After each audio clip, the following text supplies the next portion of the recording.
Esposa rica despreza o marido pobre por causa do orgulho, mas perde tudo e só acha o perdão na lição da simplicidade. Joana e Antônio se casaram jovens, dois namorados apaixonados que se conheciam desde a infância em Pedra Branca. Ele era trabalhador da roça, ela ajudava a mãe vendendo quitutes na feira. Casaram-se numa cerimônia simples na igreja velha, com apenas as famílias presentes, e foram morar numa casinha de taipa nos arredores da cidade.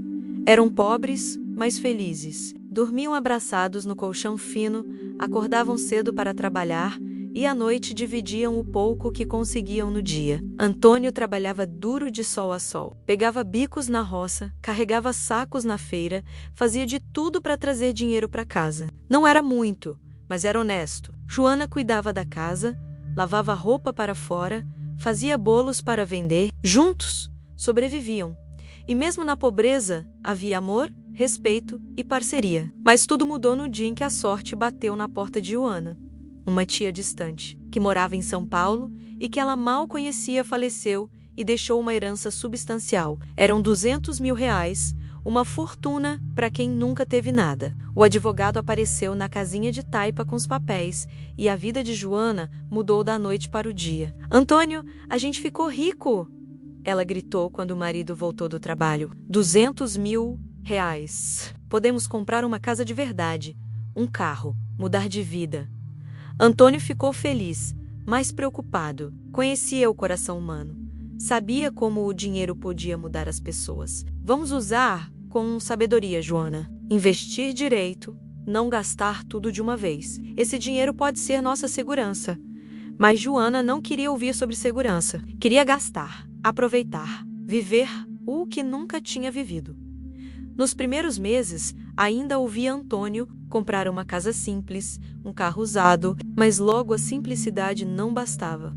Joana queria mais. Começou a frequentar lojas caras na capital, comprar roupas de marca, sapatos importados, joias brilhantes, fez plástica, botox, alongamento, mudou a aparência e, junto, o coração. Joana, você está gastando demais, Antônio alertava. Esse dinheiro vai acabar. Você não entende nada de viver bem, ela respondia irritada. Passei a vida pobre, agora vou aproveitar.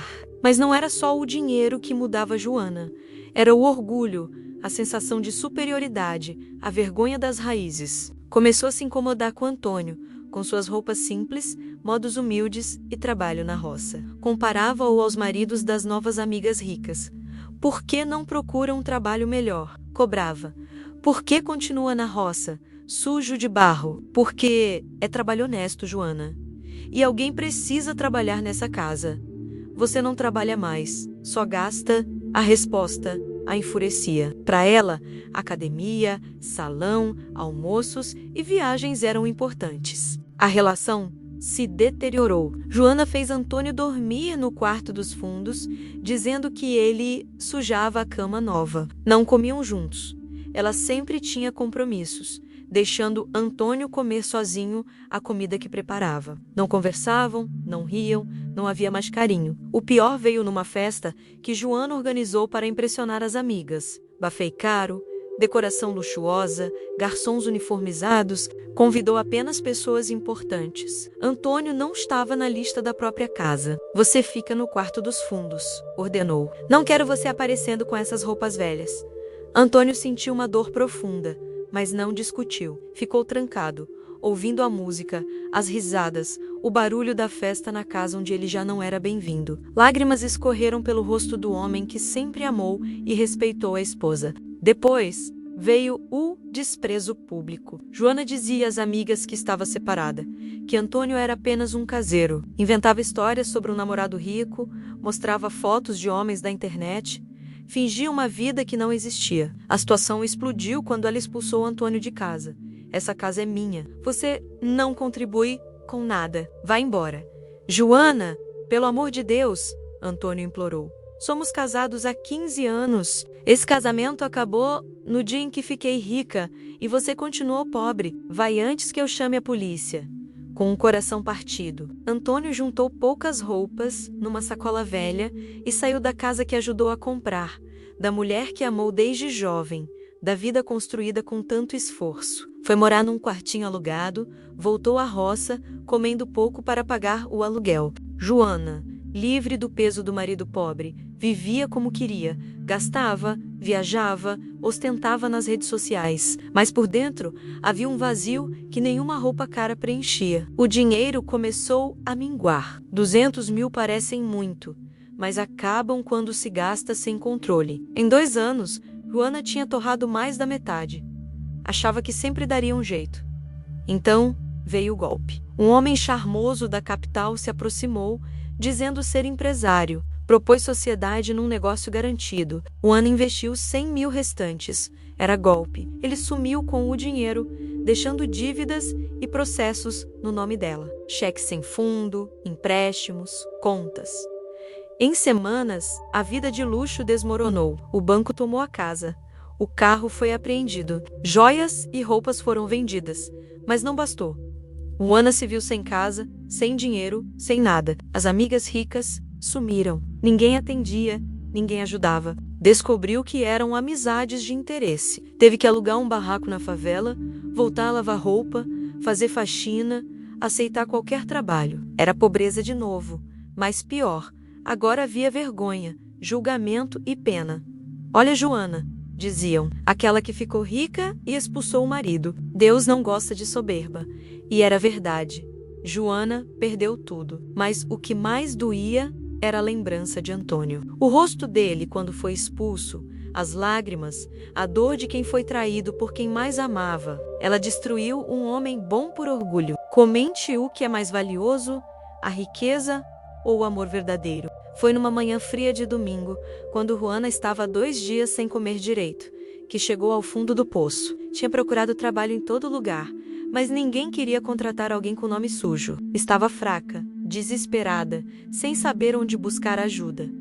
Nesse momento de desespero, pensou em Antônio. A princípio afastou o pensamento. Como ia procurar o homem que tinha humilhado e expulsado? Mas a fome era mais forte que o orgulho que restava. E havia também uma saudade profunda do marido, um vazio no peito que nem o dinheiro tinha conseguido preencher. Com passos arrastados, Joana caminhou até o quartinho onde sabia que Antônio morava. Era longe, uns 6 quilômetros, e ela não tinha dinheiro para ônibus. Foi andando mesmo, sob o sol quente, os pés doendo nos chinelos baratos. Quando chegou à frente da casa, ficou parada, sem coragem de bater.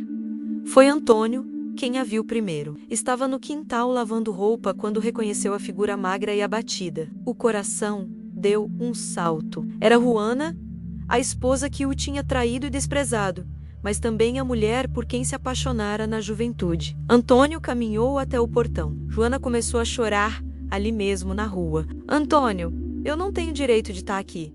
Perdi tudo. E mais do que tudo, perdi você. Antônio a observou. Podia mandá-la embora, devolver a humilhação, cobrar a traição. Seria justo, mas não era qualquer homem. Abriu o portão e a abraçou forte, como antes, na casinha de taipa.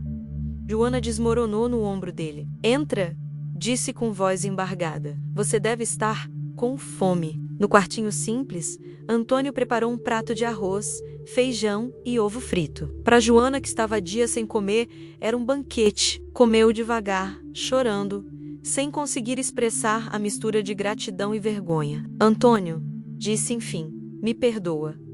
Eu fui ingrata e orgulhosa. Te expulsei, neguei nosso casamento.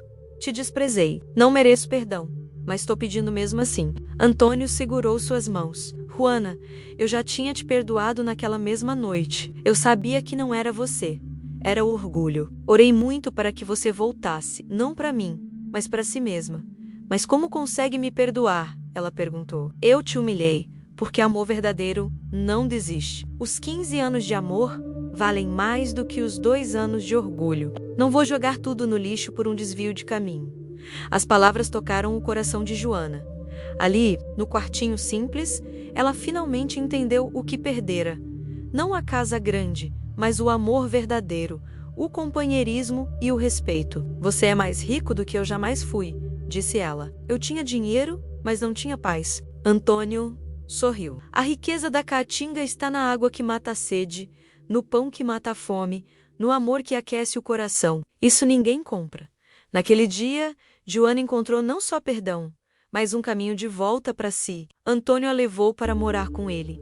Era apertado para dois, mas era lar. Ela voltou a trabalhar com dignidade, lavando roupa e fazendo faxina. Os dois reconstruíram o casamento, mais forte do que antes. Joana aprendeu a viver simples, a valorizar o pouco e descobriu que era mais feliz. Agora, pobre e humilde, ao lado de Antônio, do que rica e sozinha. Meses depois, bateram na porta. Um oficial de justiça informou que o dinheiro roubado dela seria devolvido. Com indenização, Juana sentiu medo de que o orgulho voltasse. Aceita, disse Antônio, mas desta vez, usa diferente. Não deixa o dinheiro mudar teu coração. Ela aceitou. Compraram uma casa simples. Antônio continuou na roça, Joana abriu uma confeitaria. Ajudaram quem precisava, sem exibicionismo. Nunca mais se afastaram. Quando perguntavam por que Joana continuava trabalhando, ela respondia: porque aprendi que felicidade não é ter mais, é ser mais. E eu já sou tudo o que preciso ser. A história dos dois virou lenda em Pedra Branca. A mulher que caiu pelo orgulho e se reergueu pelo perdão. O marido humilde que poderia ter se vingado, mas escolheu amar. Anos depois, já grisalhos, sentaram na varanda ao pôr do sol. Joana dizia sempre: você me salvou, meu amor. A gente se salva mutuamente. Ele respondia: vale a pena esperar por quem se perdeu, porque quando volta, volta melhor. Assim viveram, provando que o maior tesouro não é dinheiro no banco, mas alguém que te ama de verdade, na riqueza e na pobreza, para sempre. Inscreva-se no canal para mais lições da Caatinga e deixe seu like se você acredita no poder do perdão no casamento.